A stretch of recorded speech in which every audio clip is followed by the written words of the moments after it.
जय श्री राधे कृष्णा मित्रों। हनुमान जी द्वारा रावण का मृत्यु बाण लंका से लाना। हनुमान जी लंका से वो मृत्यु बाण रावण का कैसे लाएं लंका से। तो आ जाइए मित्रों, रामायण ज्ञान गंगा में एक बार पुनः आप लोगों को स्वागत करता हूँ। जो भक्त लोग हमारे YouTube चैनल पे नए हैं तो कृपया हमारे YouTube चैनल को सब्सक्राइब करें और रामायण ज्ञान गंगा में सभी भक्तों को बहुत बहुत धन्यवाद है, बहुत बहुत साधुवाद है। तो आइए मित्रों, आपका कीमती समय ना लेते हुए बहुत ही विचित्र कथा आप लोगों के समक्ष में लाया हूँ। हनुमान जी रावण का मृत्यु बाण लंका से कैसे लाएं। कृतिवास रामायण में आप लोग ये पढ़ेंगे पेज नंबर 404, किस प्रकार से हनुमान जी लंका से वो मृत्यु बाण लाए रावण का। तो आइए मित्रों, जिस समय विभीषण ने राम से कहा कि रावण का मृत्यु बाण रावण के घर पर है, अस्त्र लाने की शक्ति किसी में नहीं है, राम ने कहा लंका अद्भुत अब नहीं मारा जाएगा, यह बाण लाने की योग्य कौन है।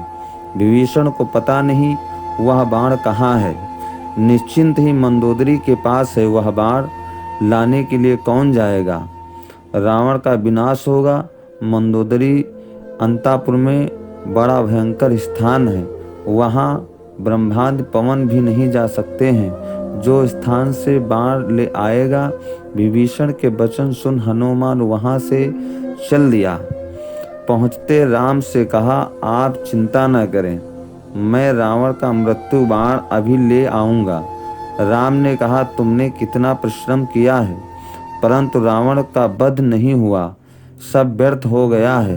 हनुमान ने कहा प्रभु मुझे आशीर्वाद दो, मैं अभी मृत्यु बाण लेके आता हूँ, प्रमाद कैसा। इतना कह हनुमान ने राम जामवंत की पद धूल लेकर धीरे धीरे अंतापुर में प्रवेश किया। माया से वृद्ध ब्राह्मण का भेष धारण कर लिया। पोथी पत्रा दाहिने हाथ में, छड़ी माथे पर लंबा तिलक लगाए आगे बढ़ने लगे। उनके शरीर पर झुर्रियाँ पड़ी, सारे बाल पके हुए थे, मांस का रंग मैला था, गाल लटकाए हुए, उंगली में कुश की पावित्री पहने हैं और गले में जनेऊ डाले थे। बार बार रावण राजा की जय जयकार ध्वन करने लगे और बोले मैं ज्योतिष में बड़ा पवित्र हूँ। ऐसा कर रानी के पास में जा पहुँचे हनुमान जी। रानी उस समय पार्वती की पूजा कर रही थी, उसको छोड़कर 10,000 सोते बैठी थी। बूढ़ा ब्राह्मण देखकर रानी का मन बड़ा प्रसन्न हुआ। बैठो बैठो कहकर उसने रत्न सिंहासन दिया। रत्न सिंहासन पर न बैठकर अपनी बगल से कुशासन निकालकर उसको जमीन में बिछाकर बैठ गए हनुमान जी। मैं ज्योतिषी हूँ, मैं बड़ा प्रवीण हूँ, सदा रावण के हित की चिंता करता हूँ। नर बानर ने आप पर विपत्ति डाली है, खड़ी कर दी है, मैं आशीर्वाद देता हूँ राजा की जय हो। प्रतिदिन ज्योत गणना कर दुर्वा पर देख लेता हूँ कि नर बानर क्या कर सकेंगे और क्या नहीं कर सकेंगे। हे मंदोदरी, तुम्हारे कमरे में जो धन है उसको प्रभाव से यदि राम भी आ जाएं तो रावण का क्या बिगाड़ सकते हैं। मंदोदरी ने कहा ऐसा कौन सा धन है। ज्योतिष के द्वारा मुझको कितने समाचार विदित हैं। राजा का जीवन और मृत्यु तुम्हारे ही घर में है। कौशल से रावण राजा अमर बन गया है, यह बात किसी से भी प्रकट मत करना। इतना कहा विप्र उठकर चल पड़ा। मंदोदरी ने हाथ जोड़कर कहा ऐसा कौन सा साधन है ज्योतिष द्वारा आपने जाना है। दिव्य ने कहा मंदोदरी मेरे साथ छलना मत करो, मेरी गणना बहुत बड़ी विद्या है। लंकापुरी में जो चीज़ जहाँ है वह खड़िया से 4 खाना बनाकर और गणना कर ठीक ठीक बता सकता हूँ। अब इन बातों की कोई आवश्यकता नहीं है। मैंने कह दिया जहाँ वह गुप्त धन रखा है। ब्रह्मा भी यदि कहें तो किसी प्रकार पकड़ ना करना।